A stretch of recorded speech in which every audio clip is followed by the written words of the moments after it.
અંદાજે 1 ઇંચ વરસાદમાં ગાંધીનગર શહેર પાણી થઈ ગયું। સતત બીજા દિવસે ગાંધીનગરમાં ગાજવીજ સાથે વરસાદ વરસ્યો।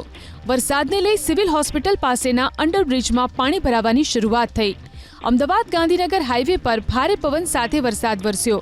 વિઝિબિલિટી ઘટી જતા વાહન ચાલકોને હાલાકી ભોગવવી પડી। ગાંધીનગર જિલ્લામાં આજે પણ વરસ્યો વરસાદ। માણસામાં વરસ્યો મુશળધાર વરસાદ। બપોર સુધી માણસામાં 5 ઇંચ વરસાદ વરસ્યો, જેને લઈ માણસા શહેર પાણી થઈ ગયું। દહેગામમાં પણ 3.5 ઇંચ વરસાદ ખાબક્યો। 2 ઇંચ વરસાદમાં કલોલ જળમગ્ન થઈ ગયું। માણસાના ઇટાદરા ગામમાં જળબંબાકાર। 2 દિવસથી સતત વરસાદને કારણે ગામનો ચોક જાણે તળાવ બની ગયો। એપીએમસી નજીક પાણી ભરાતા વાહન ચાલકો અને રાહદારીઓને હાલાકી ભોગવવી પડી।